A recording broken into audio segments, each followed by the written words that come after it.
இவர் என்னங்க விஜய் போட்டுட்டு வந்த காஸ்டியூம் மாதிரியே காப்பி அடிச்சு அப்படியே போட்டுட்டு வந்திருக்காரு அப்படின்னு சொல்லி ஸ்டார் படத்தோட பிரஸ் மீட்டுக்கு வந்த கவினை பத்தின பேச்சுகள் தான் இப்ப போயிட்டு இருக்கு. ஒரு லூஸான ஷர்ட், அப்புறம் கையிலையும் பேண்ட் போட்டிருக்காரு. அவர் கைக்கு என்னாச்சு அப்படின்னு ஒரு பக்கமும், இன்னொரு பக்கம் இவர் பார்க்கறதுக்கு விஜய் மாதிரியே இருக்காரே அப்படின்னு சொல்லி இன்னொரு பக்கமும் சோஷியல் மீடியாக்கள்ல மக்கள் எல்லாருமே பேசிட்டு இருக்கிறாங்க. ரீசெண்டா விஜயும் 10th 12th ஸ்டூடெண்ட்ஸுக்கு ஹெல்ப் பண்ற விஷயமா ஒரு நிகழ்ச்சியில பங்கெடுத்துக்கிட்டாரு. அந்த நிகழ்ச்சிக்கு அவர் போட்டுட்டு வந்த காஸ்டியூமும் இவர் இப்ப போட்டிருக்கிற காஸ்டியூமும் ஒன்னாவே இருக்குது. முன்னெல்லாம் துரு துருன்னு பேசுற கவின் இப்பெல்லாம் ரொம்பவே அமைதியாகிட்டாரு.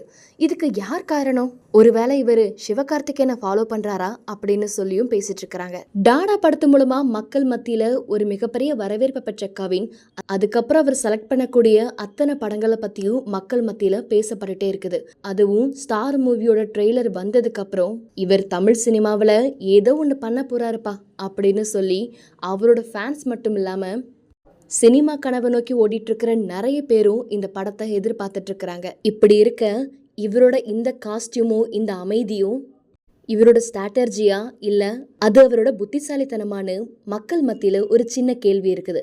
இதை பற்றி நீங்கள் என்ன நினைக்கிறீங்கன்னு கீழே கமெண்ட்ஸில் சொல்லுங்கள்.